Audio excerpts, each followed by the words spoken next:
കുറേ ആയില്ലേ നിങ്ങൾ എൻ്റെ അടുക്കളയിലെ വിശേഷങ്ങളും മുറ്റത്തെ വിശേഷങ്ങളും വീട്ടിലെ വിശേഷങ്ങളും നാട്ടിലെ വിശേഷങ്ങളൊക്കെ കാണുന്നു. ഇനി നമുക്ക് നാട് വിട്ടിട്ടുള്ള കുറച്ച് വിശേഷങ്ങൾ കാണിച്ചു തരാം കേട്ടോ.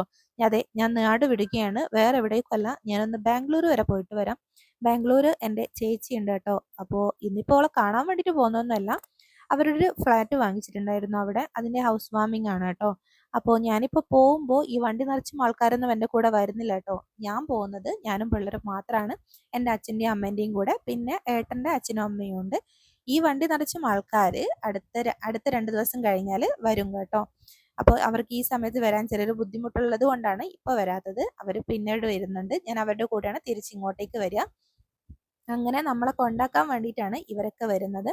അപ്പോൾ വൈകുന്നേരം 6:40-നാണ് വടകരയിൽ നിന്ന് ട്രെയിൻ വരുന്നത്. ഞാനൊരു 5:45 ഇറങ്ങിയിട്ടുണ്ട്. അങ്ങനെ നമ്മൾ ലാലോടിനെ അങ്ങോട്ട് ആക്കി തരും. അങ്ങനെ എല്ലാവരും കൂടെ ഉണ്ട്. അപ്പോൾ നമ്മൾ പോകുന്ന സമയത്ത് നല്ല മഴയായിരുന്നു കേട്ടോ. ഒന്ന് മഴ തോർന്ന സമയത്താണ് നമ്മൾ ഇറങ്ങിയത്. അങ്ങനെ എൻ്റെ കയ്യിൽ ഒരു 2 ലഗേജൊക്കെ ഉണ്ട്. കാരണം ഒരു 3-4 ദിവസം നമ്മൾ അവിടെ നിൽക്കുന്നതാണ്. അപ്പോൾ എൻ്റെയും പിള്ളേരുടെയൊക്കെ കുറേ സാധനങ്ങൾ ഉണ്ടാവുമല്ലോ.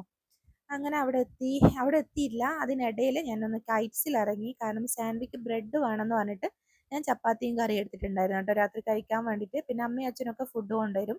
അപ്പോൾ സാൻഡ്വിച്ച് ചപ്പാത്തി വേണ്ടാന്ന് പറഞ്ഞതുകൊണ്ട് ബ്രെഡും ജാമും മതി എന്ന് പറഞ്ഞു. അങ്ങനെ അത് വാങ്ങാൻ ഞാൻ കൈറ്റ്സിലൊന്ന് ഇറങ്ങി. അപ്പോൾ ചെറിയ ചെറിയ മഴത്തുള്ളികൾ ഇങ്ങനെ ഉണ്ട് കേട്ടോ. വലിയ രീതിയിലുള്ള മഴയൊന്നുമില്ല, എന്നാലും മഴ പെയ്യുന്നുണ്ട്. അപ്പോൾ നമ്മൾ ഇന്ന് കയറിക്കഴിഞ്ഞാൽ പിറ്റേന്ന് പുലർച്ചെ അവിടെ എത്തും. അവിടെ ഏട്ടൻ വന്ന് കൂട്ടും. പിന്നെ നമുക്ക് അവിടുത്തെ വിശേഷങ്ങളൊക്കെ ഞാൻ കാണിക്കാം കേട്ടോ. അപ്പോൾ ഇന്ന് നമ്മൾ പോകുന്ന വിശേഷങ്ങൾ മാത്രമേ ഉള്ളൂ. എല്ലാം കൂടെ ഒരു വീഡിയോയിൽ ഉൾക്കൊള്ളിച്ച് കഴിഞ്ഞാൽ കുറേ സമയം എടുക്കും. അതൊന്നും എനിക്ക് എഡിറ്റ് ചെയ്ത് എടുക്കാനുള്ള നേരമില്ല. അതുകൊണ്ടാണ് കുറച്ച് കുറച്ച് വീഡിയോ ആയിട്ട് ചെയ്യാമെന്ന് വിചാരിച്ചത്. അതിനിടയിൽ ലാലോടിൻ്റെ കാറിൻ്റെ ടയർ എന്തോ കാറ്റ് നിറക്കണമായിരുന്നു. അങ്ങനെ അതിന് വേണ്ടിയിട്ട് അവിടെ പോയി, അവിടെ നിന്ന് കാറ്റൊക്കെ നിറച്ച്.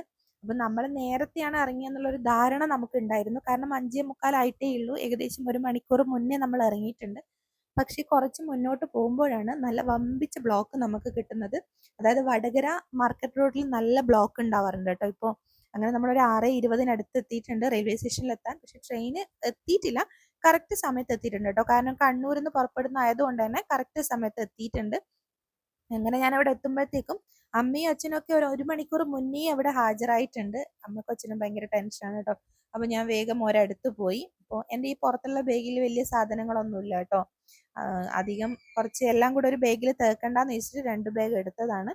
അങ്ങനെ എല്ലാവരും കൂടെ നമ്മളെ റെയിൽവേ സ്റ്റേഷനിൽ ആക്കി. അപ്പോൾ ഇനി ട്രെയിൻ വരാൻ വേണ്ടിയിട്ടുള്ള വെയിറ്റിങ്ങിലാണ്. അങ്ങനെ കറക്റ്റ് സമയത്ത് തന്നെ നമ്മളെ ട്രെയിൻ വന്നു കേട്ടോ. അപ്പോൾ ദാ നമ്മളെ ട്രെയിൻ എത്തി. ഇല്ല, അത് നമ്മളെ ട്രെയിനല്ല, അത് മുന്നിലത്തെ ട്രെയിനാണ് കേട്ടോ. അപ്പോൾ നമ്മൾ S3-യിലായിരുന്നു നിന്നത്. അപ്പോൾ ഓരോ ട്രെയിനനുസരിച്ചിട്ട് ഈ കോച്ച് മാറുമല്ലോ.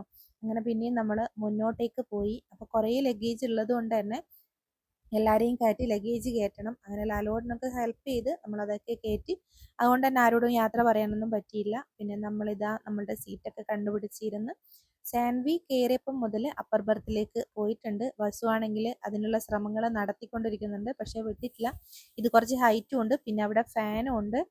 പിന്നെ അതിനിടയിൽ എൻ്റെ ബാഗ് എനിക്ക് പണി തന്നു. ഇതൊട്ടും താഴ്ന്നുണ്ടായിരുന്നില്ല കേട്ടോ. അതും പിടിച്ച് ഞാൻ കുറേ നേരം ഇരുന്ന്. അത് ഇതുവരെയും റെഡി ആയിട്ടില്ല. പിന്നെ കാര്യമായിട്ടുള്ള വീഡിയോസ് ഒന്നും ഞാൻ എടുത്തിട്ടില്ല കേട്ടോ. കാരണം ട്രെയിനൊന്ന് എന്തെടുക്കാനാ, രാത്രിയിലത്തെ വിശേഷങ്ങൾ ഇങ്ങനെ പോകുമെന്നല്ലാണ്ട്. പിന്നെ ഒരു 8-8:30 ആകുമ്പോഴത്തേക്കും നമ്മൾ ഫുഡൊക്കെ കഴിച്ച് പിന്നെ കുറച്ച് നേരം ഇരുന്ന് എല്ലാവരും കൂടെ കിടന്ന്. അങ്ങനെ അച്ഛൻ ഏറ്റവും അപ്പർ ബർത്തിൽ കിടന്ന്, ഞാനും വസുവും മിഡിൽ ബർത്തിൽ കിടന്ന്. അപ്പോൾ വസുവിന് മേലെ കിടക്കാൻ വേണ്ടിയിട്ട് കരഞ്ഞുകൊണ്ടിരിക്കുന്നുണ്ടായിരുന്നു കേട്ടോ. എങ്ങനെയൊക്കെയോ പിടിച്ച് ഞാൻ കിടത്തി ഉറക്കിയിട്ടുണ്ട്. അങ്ങനെ നമ്മൾ രാത്രി കഴിച്ചു. പിറ്റേന്ന് രാവിലെ ആകുമ്പോഴത്തേക്കും നമ്മൾ ഇറങ്ങാനുള്ള പുറപ്പാടാണ്. ബാക്കി വിശേഷങ്ങളൊക്കെ ഞാൻ അടുത്ത വീഡിയോയിൽ പറയാം. അപ്പോൾ ശരി, ബൈ.